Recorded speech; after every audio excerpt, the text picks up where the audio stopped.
Congress, the members of the Till family, and my fellow Americans. Today we gather to remember our history. We gather to remember an act of astonishing violence and hate, and to honor the courage of those who called upon our nation to look with open eyes at that horror and to act. The story of Emmett Till and the incredible bravery of Till-Mobley helped fuel the movement for civil rights in America. And their stories continue to inspire our collective fight for justice. When I served in the United States Senate, I was so profoundly honored to sponsor the Emmett Till Anti-Lynching Act alongside Congressman Bobby Rush. And it was an even greater honor to stand beside our President, Joe Biden, as he signed the law that finally made lynching a federal crime. So many leaders here today made that progress possible. Our history as a nation is born of tragedy and triumph, of struggle and success. That is who we are. And as people who love our country, as patriots, we know that we must remember and teach our full history, even when it is painful, especially when it is painful. Today, there are those in our nation who would prefer to erase or even rewrite the ugly parts of our past, those who attempt to teach that enslaved people benefited from slavery, those who insult us in an attempt to gaslight us, who try to divide our nation with unnecessary debates.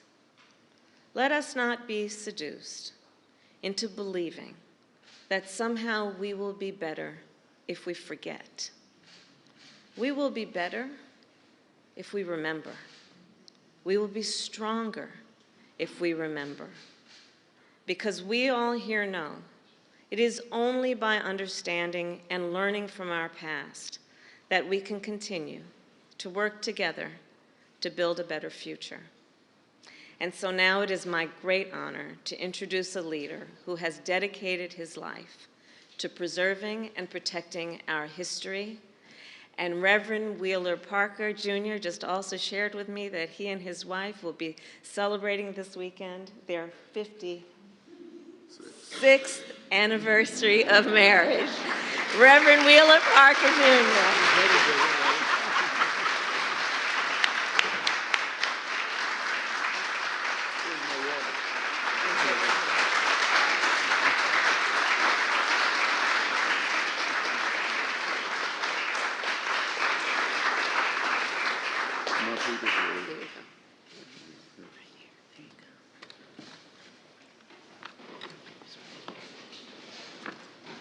In fact, we were married 56 years on Sunday. My wife say, when we get to heaven, I'm going to say, Lord, not up here too. I see we have a whole lot of amens to that. I'm truly humbled by this honor. You see, I was born in Mississippi. I spent my early years as a sharecropper and was focused upon filling up a 9-foot sack. Focused upon my quota, not making history, from the outhouse to the White House. From a time when we lived in fear to a time when President and Vice President gave us this great hope. Kept their promise by delivering. This is what America means to me. Promises made, promises kept. It has been quite a journey for me from the darkness to the light. When I sat with my family on the night of terror, when Emmett Till, our beloved Bobo, was taken from us, taken to be tortured, brutally murdered. Back then, when I was overwhelmed with terror and fear of certain death in the darkness of 1,000 midnights. in a pitch-black house on what some have called Dark Fear Road. Back then in the darkness, I could never imagine a moment like this, standing in the light of wisdom, grace, and deliverance. There's something amazing you feel when you meet President Biden, like I did when he signed the Emmett Till anti-lynching bill into law. He welcomed me to this place of great power. I felt the power of his personal devotion, his devotion to justice, to equality, his commitment to keeping the promise of America. This came from his heart, from his soul. God bless you, President Biden, for all you have done and will do to preserve our history. Ladies and gentlemen, please join me in recognizing President Joe Biden.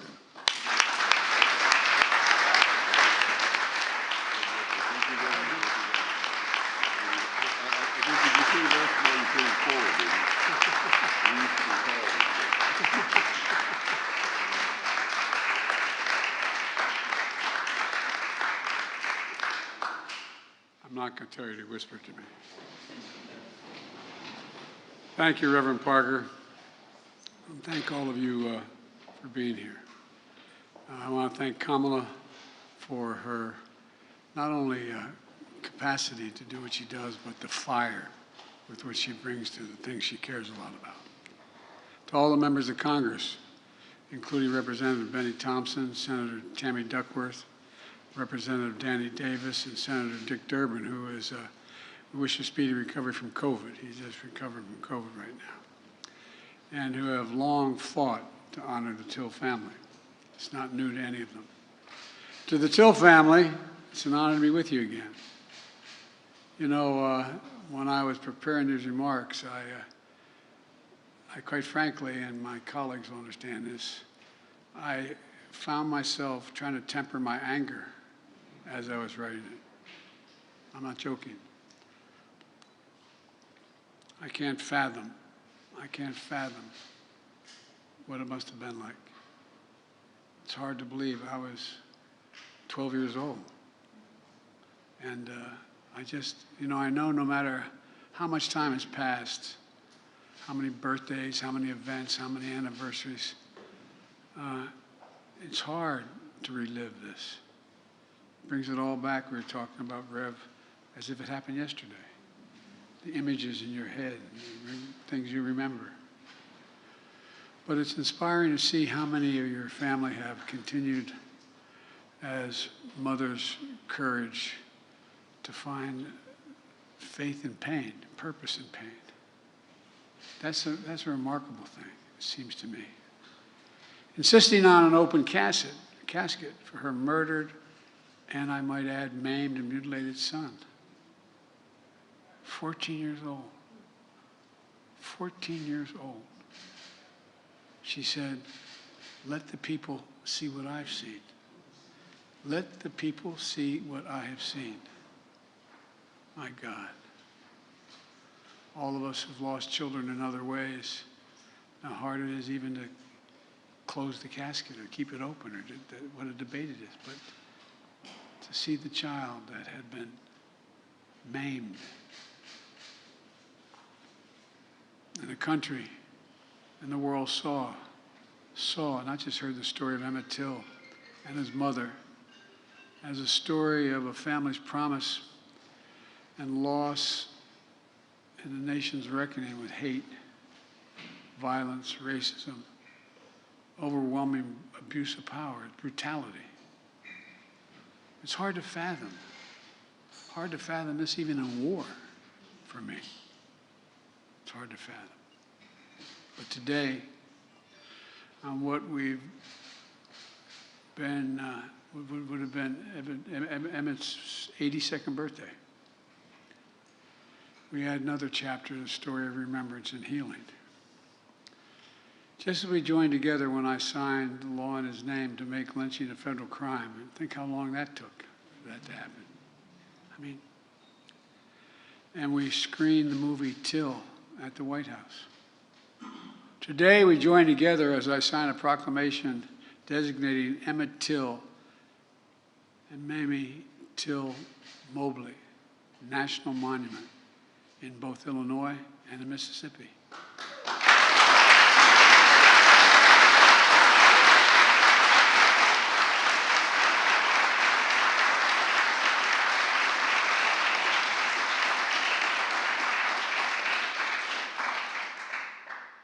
When we ended lynching as a matter of law, we talked about wanting to do this, but the support from the community has been so overwhelming.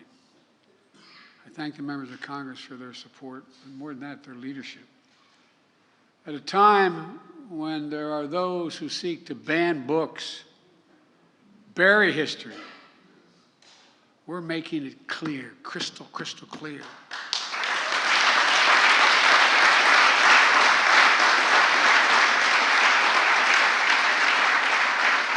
While darkness and denialism can hide much, they erase nothing. They can hide, but they erase nothing. We can't just choose to learn what we want to know. We have to learn what we should know. We should know about our country. We should know everything, the good, the bad, the truth of who we are as a nation. That's what great nations do, and we are a great nation. That's what they do. For only with truth comes healing, justice, repair, and another step forward toward forming a more perfect union. We've got a hell of a long way to go. That's what's happening. That's what's going to happen with visitors of all backgrounds to learn the history of Emmett Till and Mamie Till-Mobley through our national monument. Look, telling the truth and the full history of our nation is important. It's important to our children, our grandchildren, our great-grandchildren, to our nation as a whole. I've said it before. It was a lesson I learned coming out of not like real leaders in the civil rights movement, but I came out of the civil rights movement as a kid, as a public defender, and I used to, think that if you pass something that was good, you can make hate go away. Hate never goes away. It just hides. It hides under the rocks. And given a little bit of oxygen by bad people, it comes roaring out again. It's up to all of us to deal with that. Up to all of us to stop it. Up to all of us. The best way to do it is with the truth. It's used in a different context, but I think it applies here. Silence is complicity. I will not be silent, nor will you be silent about what happened.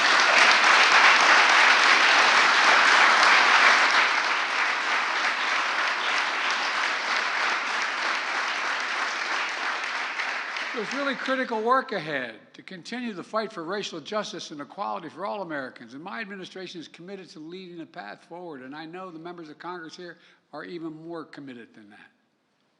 I'm going to close with this.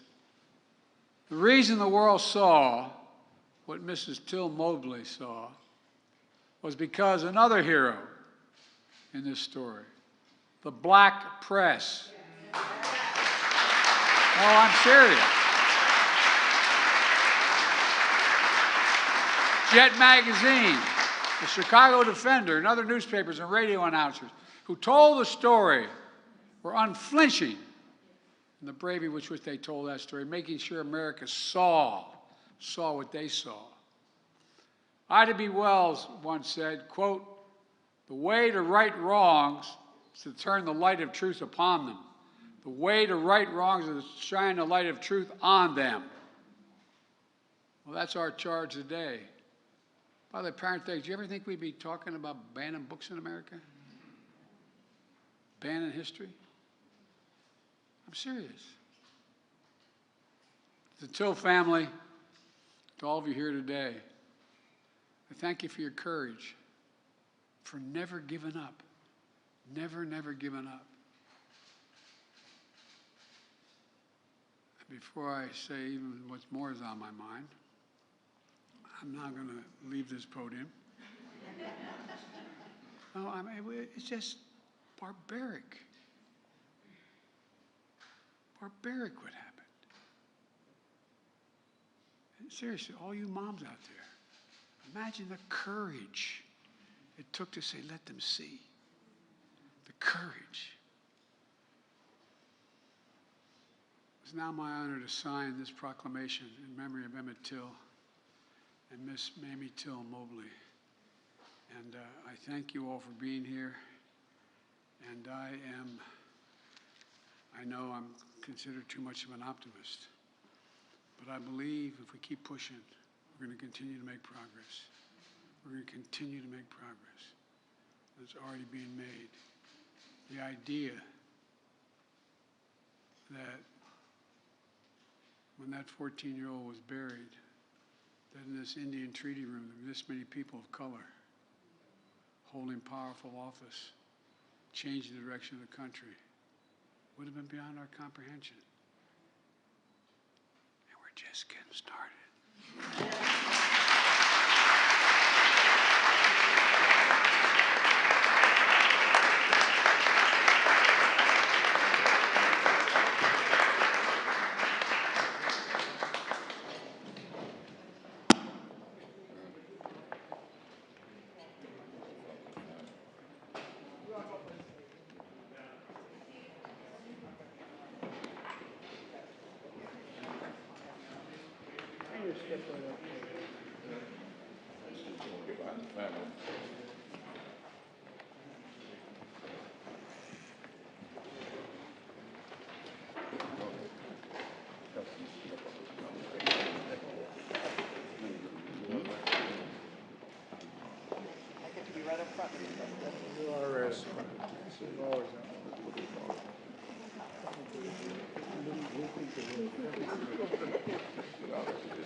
Okay.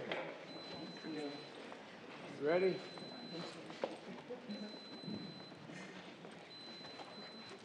The proclamation I'm signing establishes the Emmett Till, Mamie Till-Mobley National Monument.